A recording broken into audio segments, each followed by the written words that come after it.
Hi guys, this is Ranjit, and in this video let's talk about Flipkart. And I wanted to make this video even earlier, and I've been noticing this thing with Flipkart now for a couple of years, so I'll share this experience. And I have to say the end user customer support etc from Flipkart has not been that great from the last couple of years. I'll give you my personal experience and examples also, and in fact I would say I do constantly get a lot of complaints from end users regarding Flipkart issues. It's not like I don't get with Amazon. I do sometimes get with Amazon, but the ratio is like if I get 20 odd complaints from Flipkart from end users, I might get one complaint from Amazon, some problem. So as you can see, the magnitude of issues that we have with Flipkart is quite a lot. And in fact, personally, I would say I have actually stopped ordering stuff from Flipkart. For example, as you can see from this screenshot, if you notice, this is the last items that I had ordered from Flipkart, and that was in August of 2020. I have just stopped ordering stuff from Flipkart because personally also earlier I had issues with some of the products that I ordered from Flipkart. It's not always, but once about 3 years ago I had an issue with a new smartphone that I had purchased, and I applied for like defect or whatever replacement, and the guy came, he checked everything and said no, there's no issue, and he denied it. I eventually got the replacement only when I posted about that in Twitter. Next day they replaced it. But that's not how things go. And in fact, if you see, this is the Flipkart page that I've shown you. This is stuff I've ordered. If you notice from Amazon, I regularly order stuff. This is just from last week, if you notice, pages and pages. And I order a lot of stuff online, guys, because I have to buy a lot of stuff. But personally, I have actually stopped ordering stuff from Flipkart now because of the issues. Let's go over them one by one. And this is just not my experience, guys. I'm accumulating the end user experience and the complaints that I get from end users. And this is not just stopping. This is just continuing going on and on and on. The first thing is, yes, you get a lot of good stuff also from Flipkart, sometimes very good deals, in fact, much better deals from Amazon, I'll agree. And you're lucky if you don't have any issues. The problem is, if you have an issue with that product, then it's a nightmare getting it replaced or getting a refund from Flipkart. They will just try to give you excuses and stuff like that. I've even heard from a lot of users that there's a window generally when you buy your device or whatever, there is a replacement windows, and these customer support guys will just try to delay so that that return window is elapsed, and then you are nothing. They will just say go to the service center and get it replaced or fixed like that. I've seen issues like this tons and tons. So you're lucky if your product is good, well and good, no problems. Oh, power went off, but we'll just continue. But again, if there is a issue, genuine issue, what I've noticed is it's not easy to get a replacement or a fix from Flipkart, and this I've seen in numerous times, and in fact personally also I have actually experienced it. Also, another new thing that a lot of users are complaining is that these days Flipkart, you see a lot of popular smartphones available on Flipkart, and they're also offering that exchange with your older phones. You get some very good deals. But what I have noticed is that when you apply for an exchange or whatever, they'll give you a very good offer for the new smartphone. But when that boy comes to get that exchange, he'll look at your phone, and even there is a minor scratch or something, he'll say, no, this is defective, and then they will not give you the price that they have promised. Of course, you're buying a second-hand phone, a used phone. It won't be like a sealed smartphone. It's common sense. But this is a thing that I've noticed, and I've got a lot of complaints from users when they're exchanging, they don't get the value. So just beware of that thing. Next thing, I'll just switch on the light, guys, and we'll continue. So yeah, that's what it is. If you have a problem with the device, even though it's in the replacement window, the process is not straightforward. You have to break your head, and many times it will not get done, a replacement or whatever. They'll eventually the replacement window will be whatever lapse. They'll tell you to go back to the customer care of that product and get it resolved. So that way, I would say if you have an issue when you're buying a product from Flipkart, the resolution is not that great, and it's a very, very bad experience. I've also personally experienced it twice, so I know about it. It's not like every time you will have something like this, but in case you have it, it can be an issue. And I would say this all comes back to the attitude that Flipkart actually has as a business.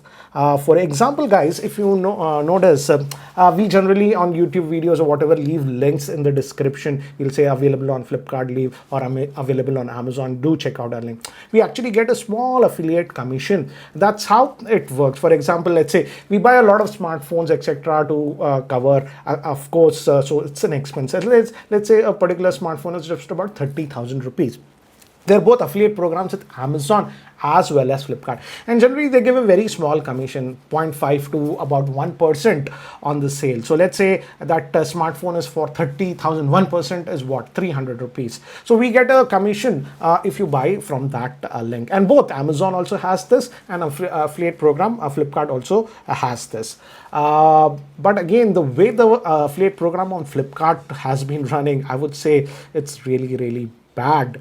And again, a lot of YouTubers, creators rely on this one. For example, let's say the smartphone was for 30,000 rupees. You can't recoup all of your money with just this, YouTube ads. They might pay a portion of it, let's say about 10,000.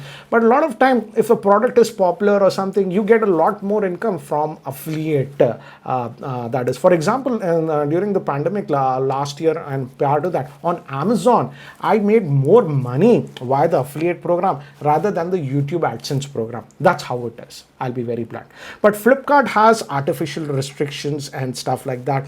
And they have designed the program to cripple creators. For example, I'll share my personal experience. Why do I even have to talk about others? For example, Flipkart just about 1.5 years ago stopped paying me my affiliate income. I didn't pay attention, but after 2 months, I noticed, why is this affiliate income not coming? So I logged on to the interface and noticed there was a section there claiming if you don't have GST, click here. I had a GST account, obviously, because I'm running a business. So there was no option of adding your GST, number to that. So I emailed, what would you do? You email the Flipkart guys. And I emailed them continuously for about 2-3 months, no reply whatsoever. So in their portal, I don't know if it's available now. I've just stopped using the Flipkart program. They didn't even give an option. If you have a GST, okay, this is your number, and okay, now we'll process your payment. They just stopped paying because I couldn't answer that question. And this went on for about 1.5 years. I was emailing them, etc. No replies whatsoever. No replies whatsoever. Finally, I got fed up. Luckily, I knew someone. For example, I know all these big companies. I won't name them. One of the big companies that has very good relationship with Flipkart. Their guys approached the Flipkart affiliate team and told, "Hey, Ranjit, who is having an affiliate account from you from past 1.5 years, he's having a problem. Please have a look at it." Only then, they actually responded back to my email and they said, "Yes, we owe you so many couple of lakhs due or whatever. So I told, okay, let's process it. Again, the process was so slow. They were asking for this document. I gave everything, but they were just making excuse one after the other. This they want, that they want, this they want. I gave everything. And this continuously still got delayed for 6 months. And they were just not paying me. In fact, guys, now I had to pay that 18% GST from my pocket. I was okay, I'll pay the GST. And I paid the GST, 18% by my pocket. And then also they did not pay me my affiliate income. And this went on again. That 1.5 years was gone. Again, 6 months, almost 2 years was gone. And I didn't get my payment. And now they know who I was. And I was telling them, come on, man, don't take me for granted. Please process this payment. I've already paid you the GST. You can check in the GST portal also. I have paid from my pocket that 18%. But again, these guys were just ignoring it and completely just don't care kind of. I got 1 or 2 emails in the middle, very vague replies, but again, no payment. They told, yes, the payment will be processed, but never. After even 2 months, it was not processed. So I finally got fed up, and I told them, please process this payment. It's been too long right now. So I really got fed up, and on February, let me look at the exact date so you can also, on 3rd February 2022, and this is almost after 2 years, I would say, of pending payments, I tweeted about this on Twitter platform. And here is the screenshot of that tweet. And if you notice the reply after just next day on February 4th, I got my payment. So is this how things should be done? Just because I had a reach on what do you say Twitter, uh, you guys made the payment just in one day, next day. Otherwise, you've been pulling it from what 1.5 years, then 6 months of to and fro, blah blah blah blah blah. So this is how and in fact, it's just not me. Seeing this thread, quite a few other what do you say creators and even who have big websites, etc., approached me and they said that their payments were also stuck. So it's just not me. So is this the way you treat the people who are doing business with your affiliate account or whatever? So the way this whole thing was treated, finally, yes, I got my payment, but after what? So the whole end user experience, I would say, was bad. This is with the affiliate. Though they knew me, I'm in this position, they treated me like this. Just imagine a regular user if he has a problem. How will they do it? And again, I had that experience, as I told you, about 3 years ago, one smartphone replacement. I only got a replacement only after I tweeted about it. So this is how their affiliate program is run. So that brings me to the point. The whole organization right now is just bothered about sales, just doing the sales. After support or whatever, customer, hell with that attitude. I think so. That's how it is. Very, very sad. And again, the power went. Let me just switch it back. Okay, another thing that I want to talk, and this is about some of the smartphone companies. It's just not one or two companies. A lot of popular smartphone companies are still actually giving smartphones as exclusive to Flipkart. They don't use the word exclusive right now because it's banned by government of India. You can't have an exclusive. So they only say only available on Flipkart. For example, Motorola, Asus, some of the Realme products. And I understand why you companies are going just with Flipkart rather than elsewhere. Maybe Flipkart is giving you some better commissions of 1%, 1.5% or whatever. But the way the Flipkart is treating their end users and the consumers, if they have a problem, I feel you as big companies should also offer your products on other competing platforms. Yes, the price might be okay higher, be transparent. Okay, on Flipkart, let's say this particular smartphone will be available for, let's say, 10,000. On, let's say, on Amazon, it will be 10,300. Be transparent about it, but give a user a choice.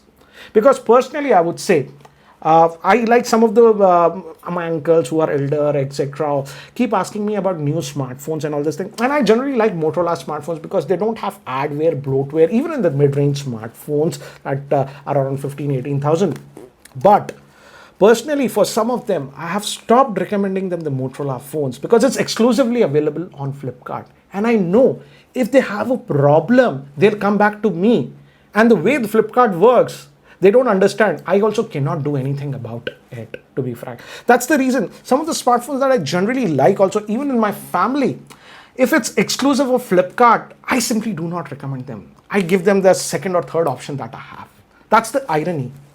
So smartphone companies also think about this. Think about your end user experience, guys. With Amazon, it's a far, far better experience compared to Flipkart. End of the story, guys.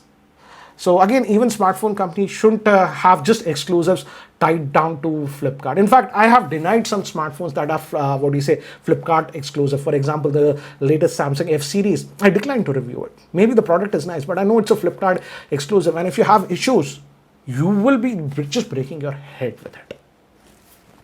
And finally, I would say this is a little bit selfish. And I want Flipkart to flourish and become better. Because I know if Flipkart does not improve, their market share will eventually go down. And what is the other alternative that we have? We don't have Snapdeal, it's almost dead. The other big alternative is just Amazon. And we know in India, when a company becomes a big monopoly, what happens? They also, their quality control, etc., goes down. We have seen that again and again in the industry. So it's my selfish motive that Flipkart improves itself and becomes a little bit more customer oriented. And again, improve your affiliate program. How stupid it is designed to be, just to milk, webmasters, YouTube creators, etc., like that. So I hope Flipkart, you guys at the top level, this has to come from the top level, the ethos of not taking the customer granted as granted, and to just, when the sale is done, finished, end of it, man, just make the customer run around here and there. So I hope this changes, and I want Flipkart to flourish, because I just don't want Amazon to become so big that it will be a monopoly. And when we know a thing becomes a monopoly, things go bad. So I really want Flipkart to step up their game and improve their end user experience. What do you guys feel about the same? Do let me know and share your experience, what you had with the Flipkart, in the comment section below. Anyways guys, that's it for now. Thanks for watching. This is Ranjit, and I hope to see you in my next video. Take care guys.